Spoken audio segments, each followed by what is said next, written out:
Nagpur high court bar association কর্তৃক আয়োজিত প্রধান বিচারপতি বি.আর. গাভাইয়ের সম্বর্ধনা অনুষ্ঠানে বক্তব্য রাখেন দেশের প্রধান বিচারপতি ও বিচারপতি দীপঙ্কর দত্ত। বিচারপতি দীপঙ্কর দত্ত বলেন, শুধুমাত্র বিচারপতিরাই বিচারপতি নিয়োগ করেন এই ধারণাটি ভুল।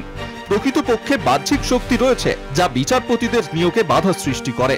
এই বহিরাগত শক্তিগুলির বিরুদ্ধে কঠোরভাবে মোকাবিলা করা উচিত এবং কঠোর ব্যবস্থা গ্রহণ করা উচিত।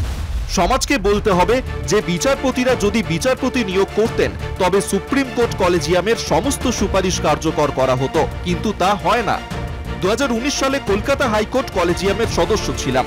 তখন আমরা একজন আইনজীবীকে হাইকোর্টের বিচারপতি হিসেবে নিয়োগের সুপারিশ করেছিলাম, কিন্তু এখনো তা কার্যকর করা হয়নি এবং এখন 6 বছর হয়ে গেছে। কেন এটা ঘটে? কেউ এটা নিয়ে প্রশ্ন তোলে না। বিচারপতি নিয়োগের ক্ষেত্রে উচিত কেবলমাত্র যোগ্যতা বিবেচনা করা এবং বহিরাগত শক্তির বিষয় বিবেচনা না করা। প্রধান বিচারপতির কাছে আবেদন, কলেজিয়াম ব্যবস্থায় আরো স্বচ্ছতা আনা হোক।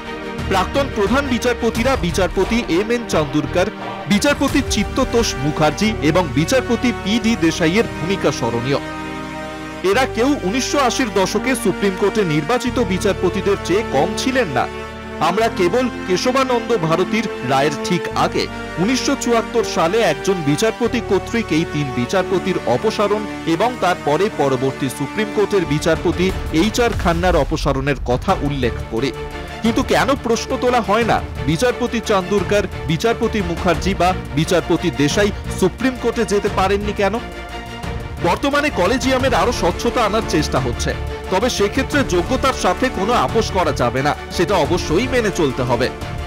DSNNS এর 5টি নীতি আমাদের মনে রাখতে হবে। ডি ধর্ম, এস সত্য, এন নীতি, এন ন্যায় এবং এস শান্তি। দ্বিতীয় এনটি ন্যায়কে বোঝায়, যা মূলত বিচারপতিরা তাদের সামনের ব্যক্তিদের প্রতি ন্যায় বিচারের গুণমান প্রদান করেন। DSNNS শেষ এস, যা সমাজে শান্তি। বিচারপতিরা সমাজের একটি গুরুত্বপূর্ণ অংশীদার। আমাদের অবশ্যই চেষ্টা করতে হবে যাতে আমাদের আদেশের কারণে কোনো অশান্তি না হয়। এইভাবে নীতিগুলি মেনে চললে আমরা বিচার ব্যবস্থার প্রতি সন্ত্রাসবাদের লক্ষণ রেখা অতিক্রম করতে পারব। বিচারপতি দীপঙ্কর দত্তের আশঙ্কার প্রেক্ষিতে প্রধান বিচারপতি বি.আর. গাভাইয়ের মন্তব্য।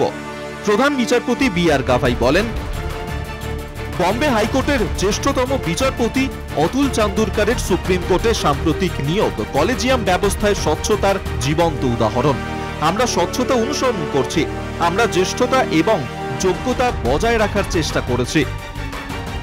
আইনজীবী মহলের মতে, সুপ্রিম কোর্টের কলেজিয়ামে সুপারিশ সত্ত্বেও দেখা যায় কেন্দ্রের বিজেপি সরকারের আইন মন্ত্রক সেই সুপারিশকে অনুমোদন দেয় না। সম্প্রতি কলকাতা হাইকোর্টের বিচারপতি নিয়োগের ক্ষেত্রেও উজ্জ্বল দৃষ্টান্ত রেখেছে আইন মন্ত্রক। রাজ্য সরকারের প্যানেলে থাকা এক আইনজীবীর বিচারপতি হওয়ার সুপারিশ বাতিল করেছে কেন্দ্রীয় আইন মন্ত্রক।